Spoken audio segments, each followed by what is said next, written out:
Omkar, Joshi, Pwning into Power System Center. I guess this is gonna be a different level of topic because you had just had a lunch, so of course you must be tired of getting listened. But yeah, still, yeah, it's okay.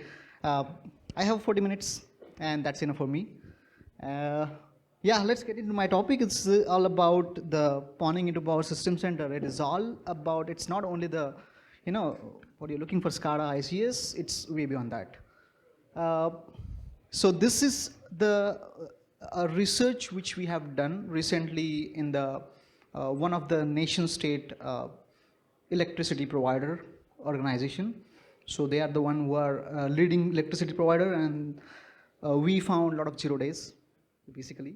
And the 0 days is like still we are in the process of getting ICS advisory released from the CISA, that is from the US government. So let's deep dive into the topic now. There is no any demo, sorry for that. Okay, so I'm going to speak all about is, of course, a small bit of introduction because that is something is required. Just to know each other, to know me. The main thing is architecture. I would like to talk about the architecture, how was the architecture when we did this red team engagement, and what are the approaches we followed, what we have did it. Like, of course, you must be knowing the MITRE attack framework, that is a common nowadays, but still, yeah. And what we suggest as a defensive mechanism. Like, of course, when we talk about offensive approach, we are offensive people, but we should also know the defense, strategies and everything. So this is all about my agenda, and I'll just get into my introduction. And yeah, if I talk about myself, I'm just a learner. I call myself as a learner because it's like every day I learn, even though I'm into the domain for more than 10 years. I still learn the things. I still, get to learn from the mentors, get to learn from the juniors as well. And yeah, of course, a lot of certification as a learning path I have achieved, and passionate red teamer. Of course, we have a lot of people, and there are some presentations already going on for red teaming and all that stuff. It's really good that red teaming is becoming a, more and more kind of well known in the domain. And yes, of course, love to break the things. That is what I do, and I lead the Coupa software. So Coupa is one of the P2B based company, product based company. I lead offensive team over there, and this all credits goes to the CyberArch Consulting. So I work with the CyberArch for this entire project. So this is basically an entire red team engagement for the power system electricity provider company. And what we did is, we'll be going to see now. Hope I'm not too fast. It's okay? Yeah. Okay. So this is very interesting stuff. Now, I'm not going to disclose what exactly the product they are using because that is something NDA, but this is the architecture. You will come to know by looking at the architecture what is the product. So this is the product from the US, United States, Canada mostly, not the United States. So they are basically a provider of the power system center, power system servers, and multiple other bunch of products in the SCADA environment. So what exactly it will do is, this power system center connects your all the SCADA IoT devices, OT devices, everything in the power grid stations, substations. So it basically connects your all substations, power grid station, centralized, and you can manage that everything via the center. So typically in the previous days, what used to happen is the troubleshooting guy, if there is a problem happen, or maybe there is some small error, so the troubleshooting guy or the worker used to go into the infrastructure physically. That is something makes more problematic when it comes to this kind of offensive scenarios. So nowadays we have a power system centers who actually manages these things centralized. You don't need to go into the environment. It's like remotely you can manage it, and that is how it is working in very good condition. It's most of the stations are following that. Of course, they are certified. Of course, they need to go through this regulatory compliances and everything. So this is the product which we utilized to gain access into the entire substations. So this is the architecture you can see over here. And you will see the power system center is behind the firewall, and it actually connects all the Scada system, then it connects your all the machines, all the things. So of course, when we talk about electricity, power grid stations, substations, everything is isolated. Nothing is, you crack the wireless, or you physically connected your LAN cable, or you inserted bad USB, you do a flipper zero, anything. But still, it is isolated entirely. It's just a, you cannot directly connect to that environment. That is the main, isolation they have, like maybe VLANs, maybe something which is virtually it's implemented. So now how we entered, how we actually did this engagement, and how we actually access the isolated environment and mess up with the power station, substations. It is actually, I would not say, sorry to say, but this was actually authorized project. And of course, it's kind of not actually we were able to shut down the stations, but in the environment which they have given, we were able to do that. Because if we actually do it in the production or live environment, it creates a problem because you are shutting down electricity of this nation. So that is the problem. So we did it exercise, and that got actually replicated in the production as well.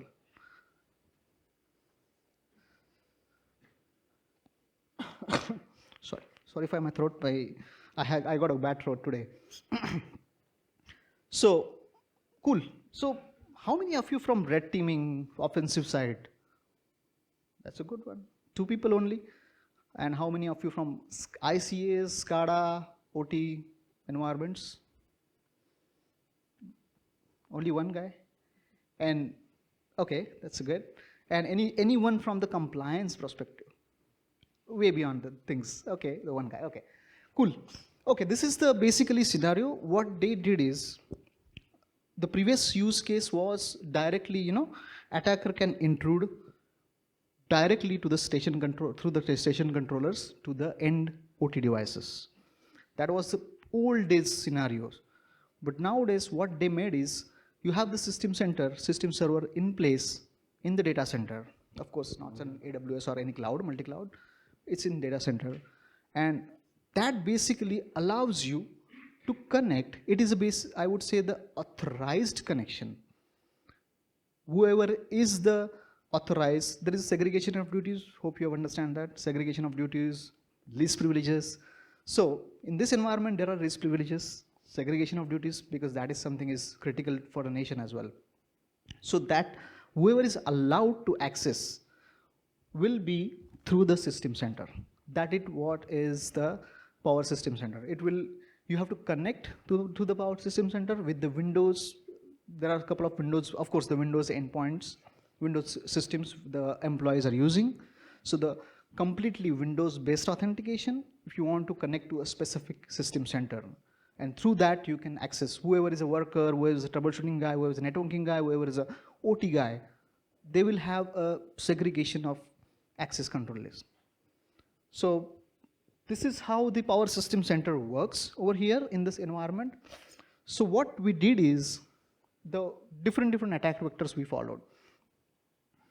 Of course, you must be knowing TTP's tactics, techniques, and procedures, right? So we have several tactics, we have several techniques for that tactics. And simple thing is, when we talk about Scada environment, when we talk about this kind of environments, there are chances of you easily can intrude or maybe utilize some kind of, techniques to impersonate or intrude into the environment because of the, the patch management, the kind of, the things they are following is, right now it's, of course, now that the standards are coming, but still the old devices, older stack, because that doesn't support the things. That is easily makes you to intrude into the environment. So that's what we followed. We, as I mentioned, is we were authorized for this engagement. So what we did is a simple approach, of course, is, yeah, we had a bad USB, we had a Raspberry Pi, we have a lot of many things in our hand to intrude. So there were a lot of LAN plugins, you just connect it, you have a Wi-Fi, you just try to crack it. So there were, of course, guest Wi-Fi, there is a corporate Wi-Fi, there is a separate Wi-Fi connection for this kind of stuff. So what we did is we tried with the simple thing. Have you heard about MITM? Have you done any kind of MITM attack so far? Anybody? Okay, that's great. So we used a simple, well-known tool, which is a responder. I hope you have heard about it. The responder is basically, allow you to sniff the traffic, and it basically works on the LLMNR, NBT, all the NS queries, NR queries. So what we did is, we started our responder server. We connected to the environment. We started the server. We started sniffing the packets. We started sniffing the environment. So there are multiple things when we talk about sniffing, and we started with you have a WPAD. Have you heard about WPAD, or have you heard about the mistyping the share folders, or SMB protocol? So when we talk about sharing the folders, right? Typically in Windows, we do a / then whatever the $, or whatever we have IPC, and so that is the share folders we have, where we connect with the SMB, right? So what we did is we tried a crafted email, and we sent kind of one of the of course this is very difficult to get the proper hashes in terms of if you are trying this kind of mistyping SMB folders, or mistyping some kind of share folders. That is very difficult to get the response, because if you have to wait for long hours. If somebody is mistyping, then only you will get the response, because that goes to the NS queries, and then you will get the response in the responder. But what we did is we crafted a mail with have you heard about DMARC and SPF? DMARC policies, SPF, Standard Policy Framework, DMARC records. So we tried to figure out whether do they have this kind of policies set in the thing. There was not. So we tried to create a nice email originating from the actual user who is in the organization. It looks like you are sending an email who is authorized user in the organization, with the simple crafting the things, and there was a embedded link into that with the share folder. That is allowed. So it's not like ADR or AV solutions detect it as, oh, this is a malicious link. It is just a share folder / that's it. It is a mistype.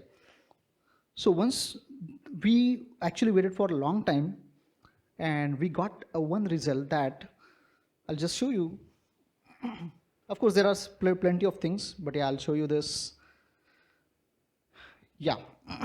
So we waited a long time, and then we got somebody clicked on it, and that was a mistyped share folder, which is not exist. When you say it is not exist, that means again it queries back, and it sends you the SMB call, and you get the hashes. So that is what we got. The hashes were here. There is again a problem. You got the hashes. Sometimes if the hashes are properly having the salting and lot many stuff, if there is so cracking is very difficult. Hash collision, again, it is a problem. So you can either do the cracking if it is straightforward with the multiple things. If the password is pretty easy, it's not complex. The next thing is you can try with the pass the hash. So the pass the hash is work. So here, of course, we tried with the brute force. It's a team effort, of course, not only we. So one of the persons started trying the brute forcing, and eventually there was a password policy implemented in the organization with the password must have a capital letter, password must have special character. Okay, there is no any, it should be 12 characters, it should be alphanumeric, but yeah, it is there. So what we did is we tried to brute force the thing, and after a couple of hours, we got the password cracked. So you will feel like it is a story, or if it is a kind of film story, but yeah, we actually did that, and we got one of the trusted user credential. We don't know about who is the user, whether he is a user of authorized user for the Scada devices, whether he is a troubleshooter, whether he is an admin. We don't know, but yeah, we got the credentials. So now the thing is, what next? We have a credentials. What to do with that? So what we did is, okay, this is the different thing and scenario. We tried to replicate those credentials to gain access to the environment where it is, maybe isolated. So we had a different set of wireless connections with the guest, with the enterprise, with the corporate, with the this as well. So what we did is it was a Windows-based authentication, as I mentioned. So we tried to replay those credentials, and of course we had a limited access to the environment, which is, of course, with not administrator, we were not administrator, we were not just kind of low privileges. When we talk about Windows, local privilege escalation is, there are a lot of ways to do a local privilege escalation. Like one of the famous is service abusing, that's what it is. But yeah, we got the access. Now the next task is what we can do is, so we crafted multiple types of payloads with the multiple encoding. Of course, that is something is required, because there was there was no XDR, but they have a Defender and Microsoft system, the Microsoft security control over there. So what we did is we started looking, crafting the payloads. We started executing. Of course, there was a SOC team as well. As his exercise, its SOC team got alert. The payload was it is getting blocked. So antivirus is blocking the things. So we started tweaking the things, and we started multiple stuff. And then what we did is we sent the payload, and we got a reverse connection to the system which we have planted in the environment. That is, of course, it's attacker machines, of course, like pen tester machines we had. So then at least we got a reversal. We then came to know that, okay, we can do something from this machine if it is allowing us. So we started scanning the environment. That is the main thing, because we didn't knew that there are lot many VLANs and lot many things are in place. It's kind of you're okay authorized, but we are not being provided with okay, this is a subnet, this is the IP, this is the environment list, nothing. We are just blank. So we started scanning the environment after this, and then we figured out there was one of the web server. So the web server, we tried to visit that web server. It was showing something this kind of power system center control. So it is basically the power system center was hosted in one of the server, and there was an IP address which is restricted for the specific set of users. The security.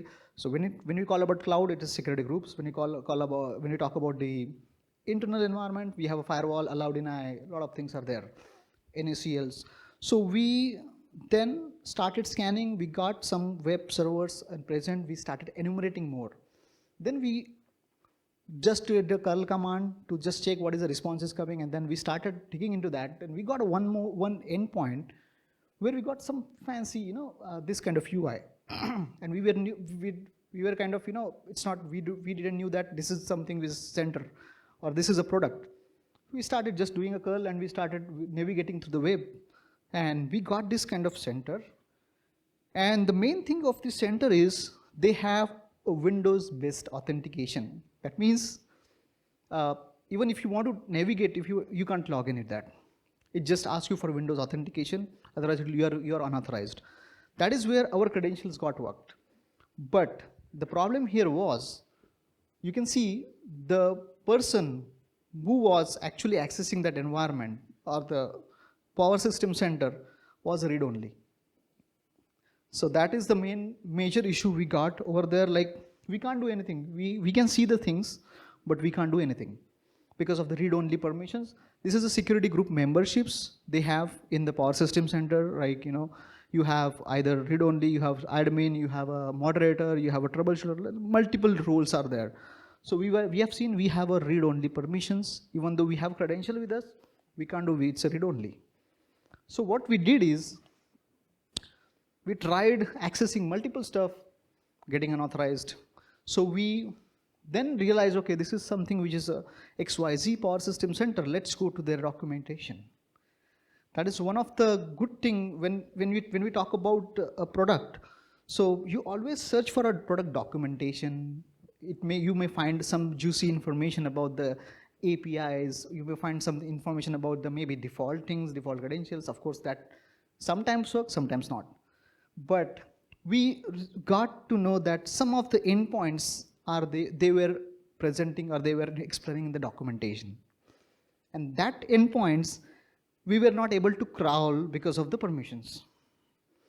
So what we did is we tried to hit the endpoint directly, and again, you can see this unauthorized access. Like if at the URL side, if UI, we are getting unauthorized access. So what we did is the famous, of course, as this was a center, entire power system center, we tried with the hitting the API endpoints directly through the request with the authorization of Windows instead of through the web browser. And believe me, we were able to escalate the privileges from the read-only to the superadmin. And this was even though this looks, this quite, this, if you say this read-only to admin, hey, how is this possible? It was possible, and it was actually, funny thing. We, again, of course, we go to vendor, we ask them, like, the simple thing why, like, your lot of electricity providers are using this product. And there must be if somebody gets into it, that is a big problem, because this manages your all substations, manages your power grid stations, manages your SCADA devices. Anybody can control everything. So then we actually got the privilege escalation, and we were able to, so there is a terminals as well. SCADA, if you want to access SCADA endpoints, you have to be, you should know the IP and the port, which is also restricted for the read-only users. So we were able to connect through that connections, and we were able to fetch the information about the devices. We were able to connect to the devices. We were able to do a pass. So there is multiple stuff. We were able to delete the substations entirely. So that means if in, I don't know, Hungary, like we have Buda and PES. So there is a Buda substation. The actual controller will not see the Buda substation. There is no any Buda substation, and automatically power will gone then. So the substations, grid station, everything we were able to modify, manipulate, and do lot many stuff using this. So the main thing is you just need to enumerate, you just need to read the things. Like even though you're a blank at some point, you have to look at the product documentation, and you will be getting things. So see, there was lot of where unauthorized access you can see, and still we were able to achieve the task with the read-only user who actually it was a privilege escalation. And there was one more pretty funny and interesting thing which we found is we can impersonate the things. Impersonate as in, let's consider we have I'm Omkar and there is one John as a user. So I was able to perform the actions on behalf of John. So your log trail will show you that John has performed the action, not Omkar. So that is what is very critical thing, which is we have identified over there as well. And of course, there are a bunch of other vulnerabilities we found. We actually contacted a vendor, not directly, because that was through the electricity organization, provider organization. So they have contacted a vendor. So now we are in a process of getting it. Of course, it's almost going to be fixed, and we are in the process of getting the ICS advisory. I hope you have heard about ICS advisory. The US government, CISA.gov, have heard about CISA.gov, right? So they used to release the ICS advisories.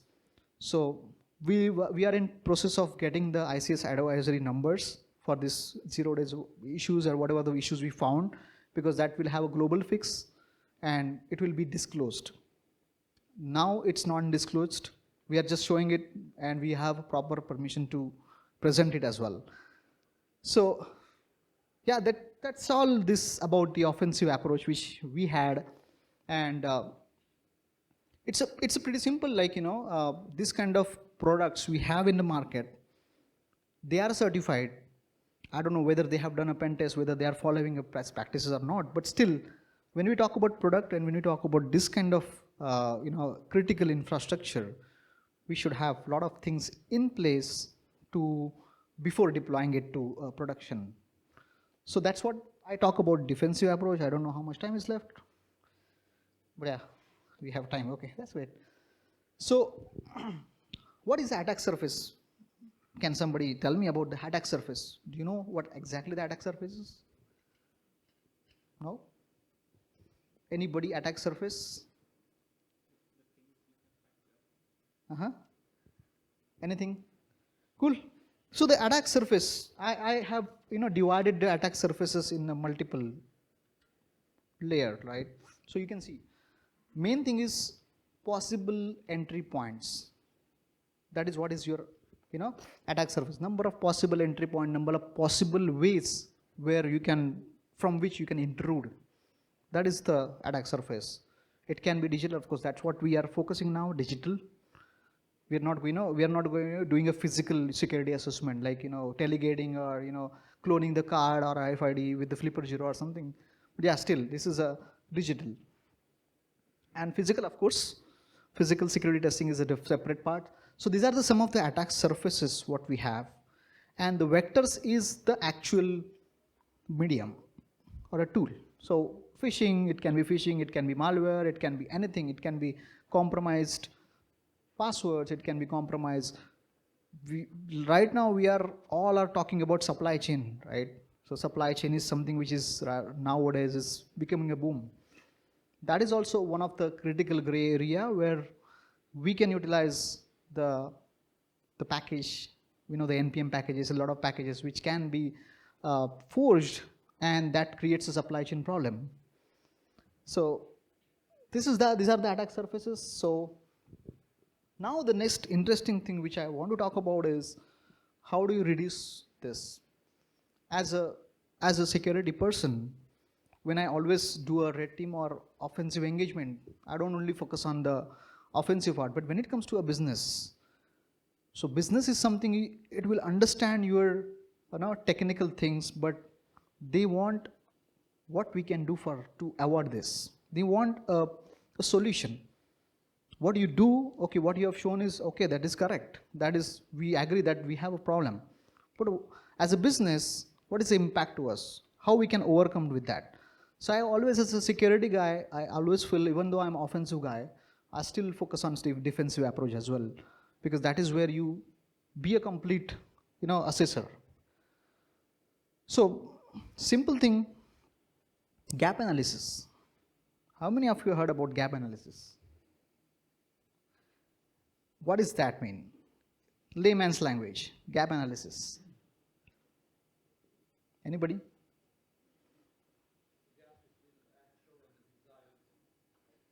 Yeah. So again, this is a kind of, I'm going into the processes, the kind of stuff. But yeah, the gap analysis is quite important when it comes to any kind of business, any kind of, you are going to procure anything, you are going to have, whatever it is. Gap analysis always is a major role you have to take it, because what you have, what is there is, a specific gap, what you can, get out of it, or is there any problem, is there any impact? We talk about CVSS, right? CVSS 3.1. So CVSS has its own vectors. So when we talk about gap analysis in risk assessment terms, so the identifying the gaps, not only the digital world, but on that also in the processes as well. Because we talk about PPT. Do you know what is a PPT? Not this presentation I'm talking about. Do you know PPT?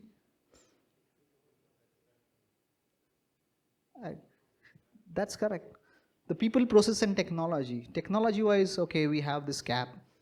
People wise, we have, okay, maybe there is no any awareness, there is no any proper, education we provided, maybe the trainings or whatever it is. There is the process. The process, when we talk about process, there are a lot of gaps in process as well. Like process is something which you have to adhere with when you are into organization.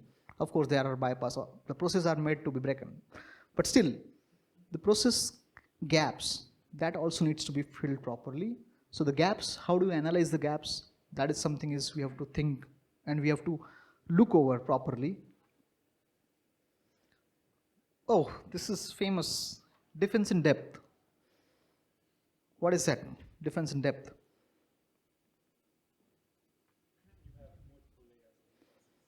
Multiple layers as in OSI layer?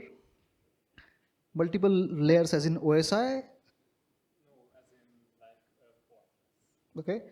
So yeah, that's correct. Like the defense in depth is kind of multi-layer approach, right? We talk about defense in depth, we talk about cyber kill chain, we talk about zero trust, right? These all things are terminologies, but we have to have the strategy in place to have the multi-layer controls or proactive controls for the multi-layer protection. Like we talk about perimeter, we talk about host-based protection, we talk about physical security, we talk about what is IAM, where is IAM, identity and access management, least privileges, right?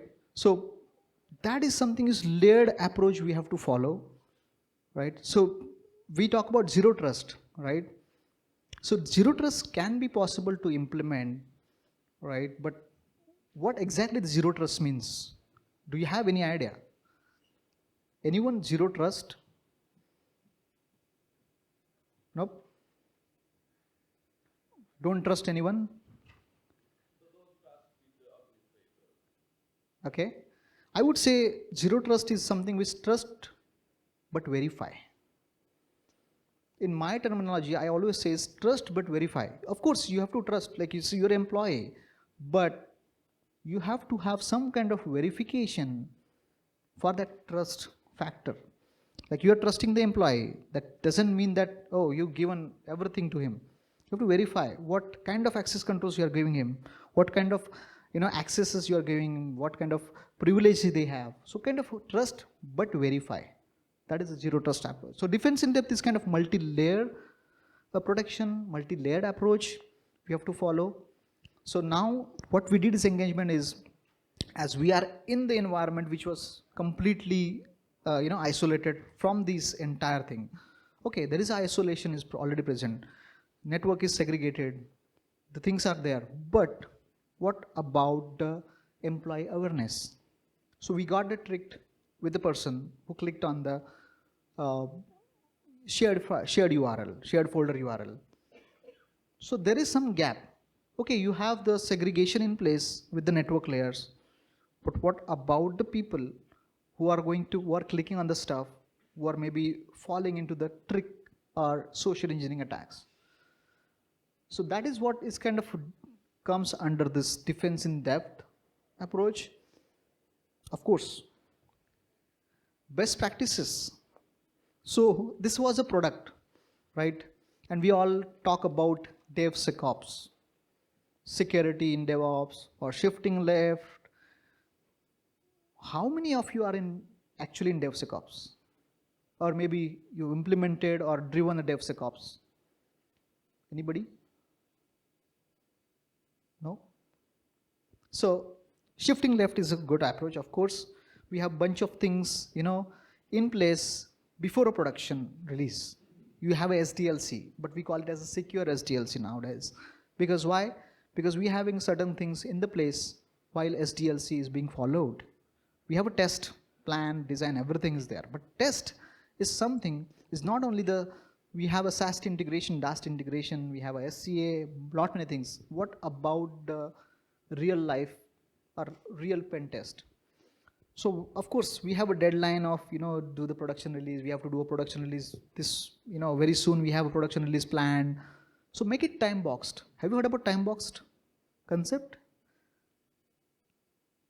Okay, so within a given period of time. So time boxed is kind of concept where you have, if you are a agile person, like agile is again a different area, but so make it time box pen test.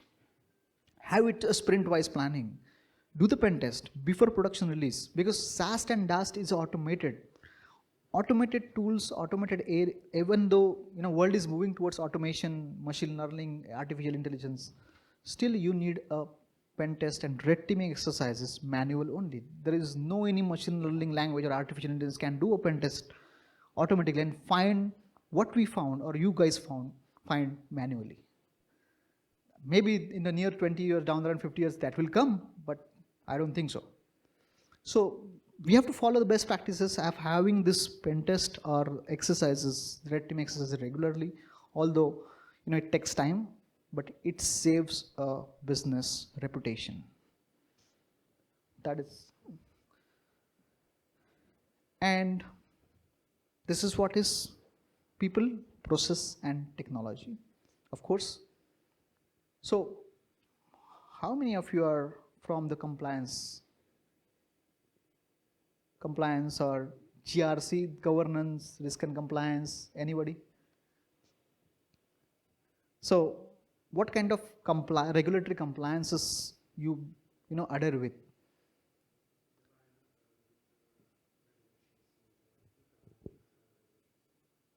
Like?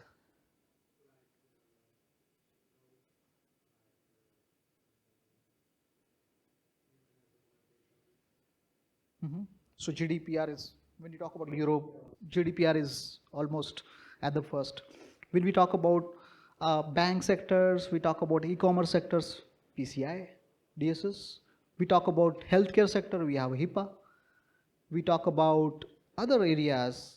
Of course, we have multiple compliance standards, which gives you the insights, what things to be followed, what things to be checked, what things to be implemented. Of course, we have a lot of assessors, like every year we have to maybe do a recertification. For a banking, there is a SWIFT as well. So SWIFT audit going on, a lot of things, assessor come, auditor comes, they ask for evidence, hey, we want evidence, where is this, whether you have done this or not. So, okay, this you have everything in place. The compliance is for, of course, to adhere with, to follow the standards, that is correct. But compliance also has one of the section where it tells you that you should do regular security exercises. Probably red team is something which doesn't tell any compliance, but at least pen test. Vulnerability scanning or VA scanning is nowadays you can rely on it, but not much. But it is a requirement, so we have to do it. But pen test exercises, it's something, there is a section, and that needs to be also followed. For example, PCI has 11.3, 11.2 requirement, right? PCI DSS. You have to conduct vulnerability assessment, quarterly PCI ISV scan, you have to conduct a pen test annually or whatever, 6 months in that. But that needs to be followed to avoid this kind of the 0 days disclosures. So, yeah, that is all about the findings that we had. So that was an actual engagement which we did in one of the European nation. And this was entirely, I would not say entire was black box. We are authorized in environment, but everything was black box. Everything else was black box. So even though you don't have, things where you see, okay, you are blank, we have to try. What we did is, it's not only 1 day exercise. We were there for 2 weeks, and this was 2 weeks exercise outcome. Sorry. We tried with the multiple enumerating techniques and multiple stuff. We got blocked, and finally we achieved what we, there was no any data. So there was no any data exfiltration things. C2 server, C2 client, establish the communication. Our red team goal was to whether we can actually intrude into an environment and mess up with the power stations or substation. That was our end goal, not data we can transfer from our insider to outside to C2 server, which we have hosted somewhere. So of course, when we talk about red team, there are goals. What goals you have? So we had a goal of, can we mess up with the nation's electricity or not? And we did that. So with that, I would like to have some questions if you have any. And of course, this topic was quite, theoretical, but still, if you have any questions, I would be happy to answer whichever I can. Just while you're thinking of questions, a reminder to viewers online who are watching the live stream that they can also type in questions using Discord. So back to the audience. Any questions from anyone? Any questions? I think you've done all the question asking. Yeah. Yeah, I must be, probably given a demo or something, but that is something as a critical environment. We can't replicate that easily. But yeah, maybe next time if I get selected, then definitely demo session I'll have it as on a different topic. We will have a question about how did the security operations team, I'm in the SOC team, how did they harden your work during the pen test process? That's a good question. Blue teaming. Are you from blue teaming side? Yeah. Okay, that's great. Oh, actually, I would have included the screenshots which we have taken, what we got blocked, where we got blocked, or where we got the, hurdle. Yeah, of course, that's a good thing. We had a SOC team, so there were a blue team it was a kind of exercise. They were known of it, but we were not known that there is a SOC team who is proactively looking at it. So they were actually blocking our attacks. Some of the areas, like we got a payloads, right? MITM is something that was quite interesting. We see that it was not detected. That was one of the area which we actually looked at, and where we actually got the initial access. So that is not being followed. But yes, for a payloads which we are trying to get the shell or get the reverse connection, that was being quickly alerted. We got it blocked. So we tried using a multiple switching of the IP addresses, MAC addresses. So of course, when we talk about cloud, we can use the API gateways to switch through the different zones, different regions, and switch the IP addresses. But yeah, we tried doing multiple stuff. The payload got blocked, and one of the payload which successfully got a reverse connection, they got a simple normal alert that there is some kind of HTTPS connection, but there was no any abnormal behavior they have seen. They got an alert, but it was a low alert, not a high alert. So yes, there was a SOC team who was proactively monitoring. Any other questions? If not, then I would like to. I have a question. Yeah, sorry. When you noticed that the SOC team was actually blocking you, how do you change your approach? Like, how do you become quieter so they cannot monitor you anymore, or cannot find that you're doing there something? So they are actively monitoring. So we were. It's like active monitoring was there.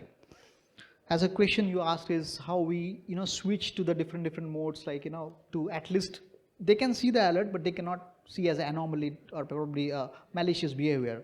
So that's what we tried with the multiple stuff. Have you heard about Metasploit framework? Yeah. Most of the people used it, of course. We used Cobalt Strike, we used other things, like we used Empire, we have multiple stuff we used. We created, crafted a multiple, encoded exploit payloads. Of course, when you talk about normally using a MSF Venom, we create a payloads, a lot of things, right? So what we did is we quickly create a script with that multiple, memory addresses, hexadecimal. So we have a buffer with the, 0 byte and everything. So we crafted a simpler things with the encoding, with the multiple techniques. Of course, MSF Venom has, but yeah. So that payload we created with the different file types, binaries, changing their file, the type, what exactly the hexadecimal address is, and we tried to change the stuff, and then we tried to launch it or tried to send it. So that exercise was kind of we failed multiple times. Only one time we got a success. So that kind of different techniques we tried to execute our payload. Thank you. Yeah. Okay, Omkar, thank Cool. you very much. Yep, thank you very much Thanks for so listening. much. I guess 40 minutes. Okay.